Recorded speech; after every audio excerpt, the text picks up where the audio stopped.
নমস্কার বন্ধুরা, ইওর গোল চ্যানেলে তোমাদের প্রত্যেককে স্বাগত। সামনে তোমাদের বহু প্রতীক্ষিত ডাব্লিউবিএসএসসি গ্রুপ সি এবং গ্রুপ ডির পরীক্ষা। শেষ মুহূর্তে রিভিশনের জন্য আজকের এই ভিডিওটি তোমাদের জন্য খুবই গুরুত্বপূর্ণ।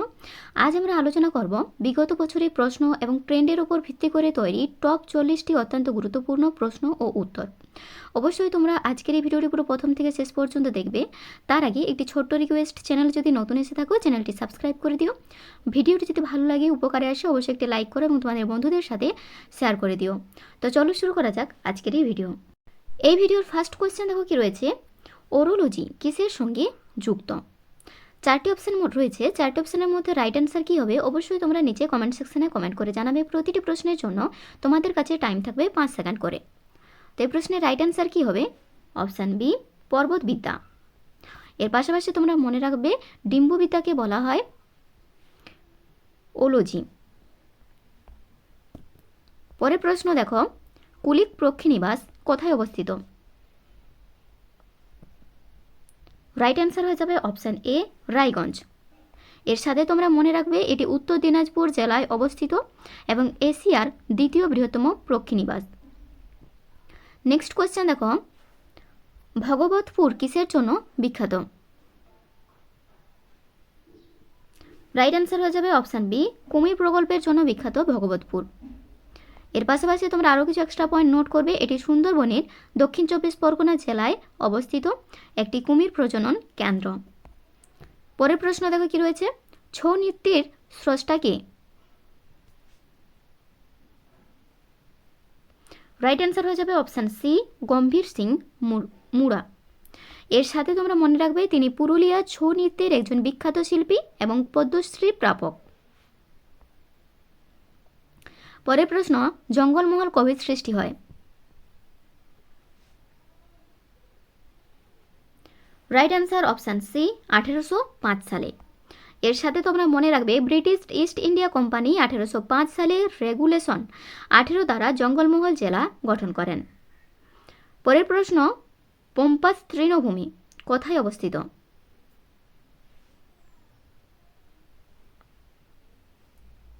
রাইট অ্যান্সার অপশান ডি, আর্জেন্টিনাতে অবস্থিত। এর সাথে তোমরা মনে রাখবে এই তৃণভূমি দক্ষিণ আমেরিকার একটি বিস্তীর্ণ অঞ্চল জুড়ে অবস্থান করছে। পরবর্তী প্রশ্ন দেখো কি রয়েছে, আন্তর্জাতিক রাইস রিসার্চ ইনস্টিটিউট কোথায় অবস্থিত? চারটি অপশনের মধ্যে রাইট অ্যান্সার হয়ে যাবে অপশান বি, ম্যানিলাতে। এর পাশাপাশি তোমরা মনে রাখবে ম্যানিলা ফিলিপিন্সের রাজধানী, ভারতের সেন্ট্রাল রাইস রিসার্চ ইনস্টিটিউট কটকে অবস্থিত। নেক্সট কোয়েশ্চেন দেখো কি রয়েছে, লাইকেন কিসের উদাহরণ?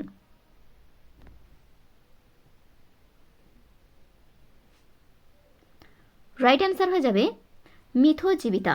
অপশান সি হয়ে যাবে রাইট অ্যান্সার। এর পাশাপাশি তোমরা মনে রাখবে লাইকেন হল শৈবাল ও ছত্রাকের একটি মিথোজীবীর সম্পর্ক। পরবর্তী প্রশ্ন দেখো, ডক্টর বোরলগ কিসের সঙ্গে যুক্ত? রাইট অ্যান্সার হয়ে যাবে অপশান সি, সবুজ বিপ্লবের সাথে যুক্ত। এর সাথে তোমরা মনে রাখবে নরম্যান বোরলগকে বিশ্বের সবুজ বিপ্লবের জনক বলা হয়। পরবর্তী প্রশ্ন দেখো, 10 নম্বর প্রশ্ন, ভার্গিস কুরিয়েন কিসের সঙ্গে যুক্ত? চারটি অপশান রয়েছে, চারটি অপশানের মধ্যে রাইট অ্যান্সার হয়ে যাবে আমাদের অপশান সি, শ্বেত বিপ্লবের সঙ্গে যুক্ত ভার্গিস কুরিয়েন। এর পাশাপাশি তোমরা মনে রাখবে তিনি ভারতের মিল্কম্যান নামে পরিচিত এবং আমুলের প্রতিষ্ঠাতা। পরবর্তী প্রশ্ন দেখো কি রয়েছে, জলে দ্রবণীয় ভিটামিন কোনগুলি?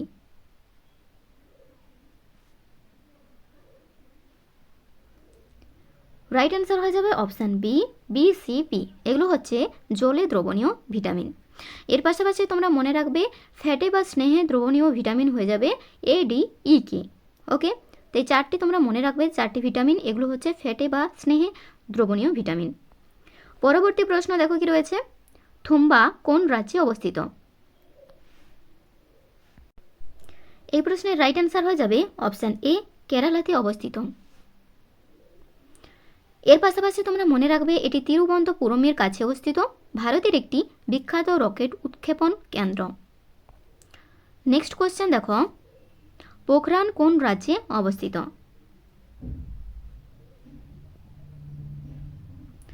রাইট অ্যান্সার হয়ে যাবে অপশান বি, রাজস্থান। এর সাথে তোমরা মনে রাখবে এখানে ভারত প্রথম এবং তৃতীয় পারমাণবিক পরীক্ষা সম্পন্ন করে। প্রথমটি ছিল 1974 সালে এবং দ্বিতীয়টি ছিল 1998 সালে। তো এই সালগুলো মনে রাখবে তোমরা।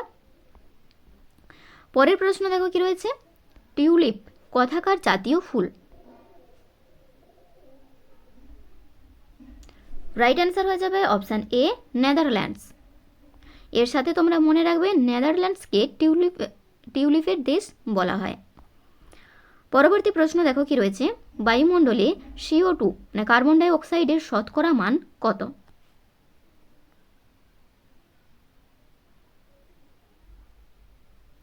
রাইট অ্যান্সার হয়ে যাবে অপশান সি, 0.03%। এর পাশাপাশি তোমরা মনে রাখবে বায়ুমণ্ডলে নাইট্রোজেনের পরিমাণ সবচেয়ে বেশি, কত পরিমাণ থাকে? 78.08% থাকছে নাইট্রোজেন। এর সাথে মনে রাখবে অক্সিজেনের পরিমাণ 20.60%। পরের প্রশ্ন দেখো কি রয়েছে, সাঁওতাল বিদ্রোহ যে মাঠে হয় তার নাম কি?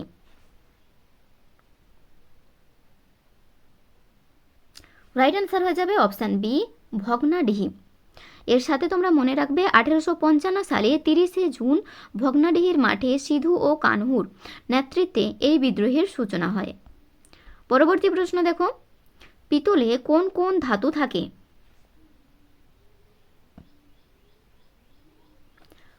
রাইট অ্যান্সার হয়ে যাবে অপশান বি, তামা ও দস্তা। এর সাথে তোমরা মনে রাখবে তামা, দস্তা ও নিকেল মিশিয়ে জার্মান সিলভার তৈরি হয়, যাতে কোনো রূপও থাকে না। পরবর্তী প্রশ্ন দেখো, বিশ্বের প্রাচীনতম গ্রন্থ কোনটি? চারটি অপশনের মধ্যে রাইট অ্যান্সার হয়ে যাবে অপশান সি, ঋগ্বেদ। এর পাশাপাশি তোমরা মনে রাখবে ঋগ্বেদ হলো 4টি বেদের মধ্যে প্রাচীনতম, যা সংস্কৃত ভাষায় রচিত। নেক্সট কোয়েশ্চেন দেখো, পৃথিবীর মধ্যে সর্বাধিক অভ্র কোথায় সঞ্চিত আছে? রাইট অ্যান্সার অপশান বি, ভারতে।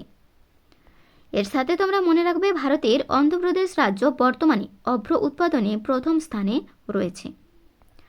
পরবর্তী প্রশ্ন দেখো, 20 নম্বর প্রশ্ন, নিকোবর দ্বীপপুঞ্জ কতগুলি ছোট বড় দ্বীপ নিয়ে গঠিত?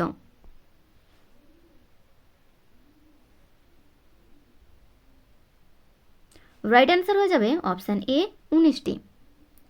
এর সাথে সাথে তোমরা আরও কিছু এক্সট্রা পয়েন্ট নোট করবে, যেমন আন্দামান ও নিকোবর দ্বীপপুঞ্জ মিলিয়ে মোট 572টি দ্বীপ রয়েছে, যার মধ্যে নিকোবরে মূলত 22টি ছোট বড় দ্বীপ আছে। পরবর্তী প্রশ্ন দেখো কি রয়েছে, কোন প্রাণীর রক্তে লোহিত কণিকা থাকে না? রাইট অ্যান্সার হয়ে যাবে অপশান বি, কেঁচো। এর পাশাপাশি মনে রাখবে কেঁচো রক্তরসে হিমোগ্লোবিন দ্রবীভূত অবস্থায় থাকে, তাই এদের আলাদা লোহিত রক্তকণিকা নেই। নেক্সট কোশ্চেন, জারোয়া উপজাতি কোথায় বাস করে? চারটি অপশন রয়েছে, রাইট অ্যান্সার হয়ে যাবে অপশান বি, আন্দামান। তাই আন্দামানে জারোয়া উপজাতি বসবাস করে। এর সাথে তোমরা মনে রাখবে জারোয়ারা হলো আন্দামান দ্বীপপুঞ্জের একটি প্রাচীন আদিবাসী জনগোষ্ঠী। পরবর্তী প্রশ্ন দেখো, 23 নম্বর প্রশ্ন, ভারতে প্রথম সবুজ বিপ্লব কবে হয়? রাইট অ্যান্সার অপশান বি, 1967 থেকে 1968 সালে। এর সাথে তোমরা মনে রাখবে এই সময় মূলত পাঞ্জাব ও হরিয়ানায় গমের উৎপাদন বহুগুণ বৃদ্ধি পায়। পরবর্তী প্রশ্ন দেখো কি রয়েছে, কোন প্রাণীর স্নায়ুতন্ত্র, মস্তিষ্ক ও মেরুদণ্ড নেই?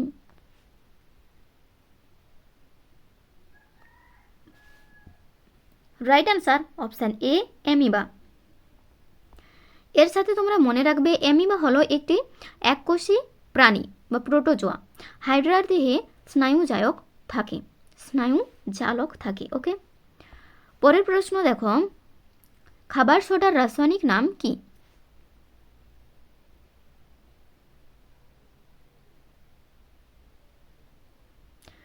রাইট অ্যান্সার হয়ে যাবে অপশান সি, সোডিয়াম বাইকার্বনেট।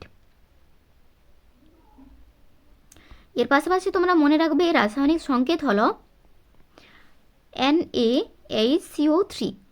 কাপড় কাচার সোডা হলো সোডিয়াম কার্বনেট। তো এক্সট্রা পয়েন্টগুলো তোমরা নোট করবে। পরবর্তী প্রশ্ন দেখো, কোন রশ্মি সবচেয়ে বিপজ্জনক?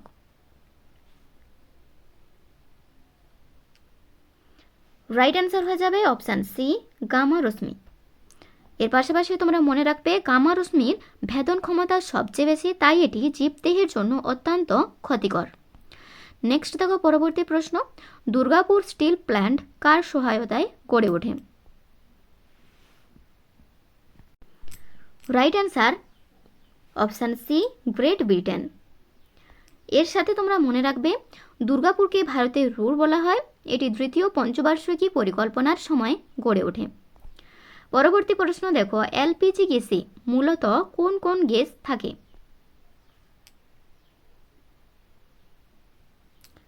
রাইট অ্যান্সার হয়ে যাবে অপশান বি, প্রোপেন ও butane.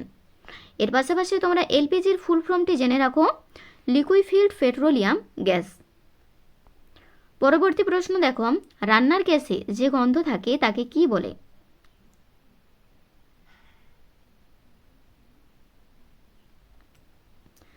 Right answer option B, ethyl mercaptan. এর পাশাপাশি মনে রাখবে গ্যাস লিক করলে যাতে সহজে বোঝা যায়, তাই এই তীব্র গন্ধযুক্ত রাসায়নিকটি সিলিন্ডারে মেশানো হয়। নেক্সট কোয়েশ্চেন দেখো, 30 নম্বর প্রশ্ন, বায়ুমণ্ডলের কোন স্তরে ওজোন অতিবেগুনি রশ্মি শোষণ করে?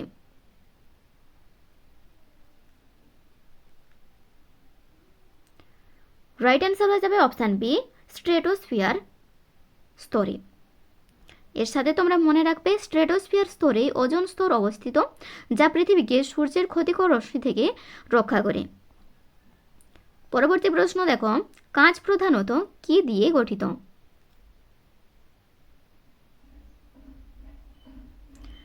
রাইট অ্যান্সার অপশান এ, বালি ও চুন দিয়ে গঠিত হচ্ছে কাঁচ। এর সাথে মনে রাখবে কাঁচ তৈরির প্রধান উপাদান হলো সিলিকা বা বালি। তো তোমরা এর সাথে সাথে সিলিকার সংকেতটিও মনে রাখবে, SiO2। নেক্সট কোয়েশ্চেন দেখো, পৃথিবীতে যদি বায়ুমণ্ডল না থাকতো তবে পৃথিবী কি হয়ে যেত? রাইট অ্যান্সার অপশান বি, ভীষণ ঠান্ডা। কারণ কি না, বায়ুমণ্ডল না থাকলে গ্রিনহাউস প্রভাব তৈরি হতো না, ফলে রাতের বেলা পৃথিবী জমে বরফ হয়ে যেত। পরবর্তী প্রশ্ন দেখো, বিউটেনে কয়টি কার্বন পরমাণু আছে? রাইট অ্যান্সার অপশান সি, 4টি। এর সাথে তোমরা মনে রাখবে বিউটেনের রাসায়নিক সংকেত হলো C4H10, মিথেনের 1টি, ইথেনের 2টি এবং প্রোপেনে 3টি কার্বন থাকে। তো বাকি অপশানগুলোও তোমরা নোট করে রাখবে। পরবর্তী প্রশ্ন দেখো, 34 নম্বর প্রশ্ন, কোন অধাতু তড়িৎ পরিবহন করে? Right answer option C, graphite. তো তোমরা মনে রাখবে গ্রাফাইট হলো কার্বনের একটি রূপভেদ, যা অধাতু হওয়া সত্ত্বেও তড়িতের সুপরিবাহী। নেক্সট পরবর্তী প্রশ্ন দেখো, ভিটামিন সি এর রাসায়নিক নাম কি? 4টি অপশানের মধ্যে রাইট অ্যান্সার হয়ে যাবে অপশান ডি, অ্যাসকর্বিক অ্যাসিড। এর পাশাপাশি তোমরা মনে রাখবে ভিটামিন সি এর অভাবে স্কারভি রোগ হয়। কী রোগ হয়? স্কারভি রোগ হয়, এটিও তোমাদের জন্য গুরুত্বপূর্ণ। স্কারভি রোগটি কি না, দাঁতের মাড়ি থেকে রক্ত পড়া এই ধরনের রোগ। পরবর্তী প্রশ্ন দেখো, 0 ডিগ্রি তাপমাত্রায় শব্দের বেগ কত? রাইট অ্যান্সার হয়ে যাবে option A, 332 metre per second. এর পাশাপাশি তোমরা মনে রাখবে শব্দ শূন্য মাধ্যমের মধ্য দিয়ে চলাচল করতে পারে না। তো এই ধরনের প্রশ্ন তোমাদের আসতে পারে যে শব্দ কোন মাধ্যমের মধ্য দিয়ে চলাচল করতে পারে না, সেখানে হয়ে যাবে রাইট অ্যান্সার শূন্য মাধ্যমের মধ্য দিয়ে। পরবর্তী প্রশ্ন দেখো, 37 নম্বর প্রশ্ন, তামার আপেক্ষিক তাপ কত?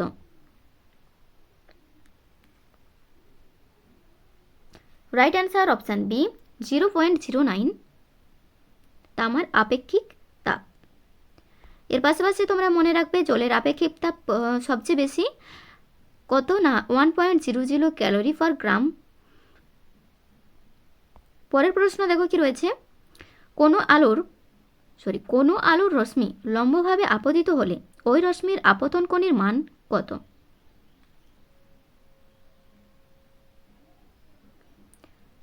এই প্রশ্নের রাইট অ্যান্সার কি হবে? রাইট অ্যান্সার হয়ে যাবে অপশান ডি 0। তো কোনো আলোর রশ্মি লম্বভাবে যদি আপতিত হয় ওই রশ্মির আপতন কোণের মান হবে 0। এর পাশাপাশি মনে রাখবে লম্বভাবে আপতিত হলে আপতন কোণ ও প্রতিফলন কোণ উভয়ের মানই কিন্তু 0 ডিগ্রি বা 0ই হবে।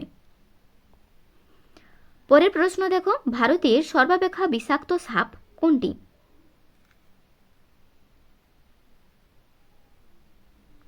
রাইট অ্যান্সার হয়ে যাবে অপশান বি কালাজ বা ইন্ডিয়ান ক্রেট। এর সাথে তোমরা মনে রাখবে কিং কবরা বিষের পরিমাণ বেশি হলেও বিষের তীব্রতার বিচারে কালাজ বা শঙ্খচূড় ভারতের সবচেয়ে বিষাক্ত সাপ। পরবর্তী প্রশ্ন দেখো কি রয়েছে, প্যারামেসিয়ামের গমন অঙ্গ কোনটি? রাইট অ্যান্সার হয়ে যাবে অপশান সি সিলিয়া। এর সাথে তোমরা মনে রাখবে অ্যামিবার গমনাঙ্গ হলো ক্ষণপথ এবং ইউক্লিনার গমনাঙ্গ ফ্লেজেলা। তো বাকি অপশানগুলো মনে রাখবে যে অ্যামিবার যে গমনাঙ্গ তার নাম হচ্ছে ক্ষণপথ আর ইউক্লিনার গমনাঙ্গ হয়ে যাবে ফ্লেজেলা। ওকে, নেক্সট কোয়েশ্চেন দেখো, মৌমাছির বিজ্ঞানসম্মত নাম কি? এই প্রশ্নের রাইট অ্যান্সার হয়ে যাবে অপশান সি অ্যাপিস ইন্ডিকা। এর পাশাপাশি তোমরা মৌমাছির পালন বিদ্যাকে কি বলা হয় সেটিও মনে রাখবে, অ্যাপিকালচার। ওকে, তো মৌমাছির যে পালন বিদ্যা তাকে বলা হয় অ্যাপিকালচার। তো ফ্রেন্ডস, আজকের ভিডিও আমাদের এই পর্যন্তই। ভিডিও যদি ভালো লাগে, উপকারে আসে, অবশ্যই একটি লাইক করো এবং তোমাদের বন্ধুদের সাথে শেয়ার করে দিও। চ্যানেলে যদি নতুন এসে থাকো চ্যানেলটি সাবস্ক্রাইব করে দিও। আর এই 41টি প্রশ্নের মধ্যে তোমরা কত স্কোর করতে পারলে অবশ্যই নিচে কমেন্ট সেকশনে কমেন্ট করে জানাবে। Thank you for watching.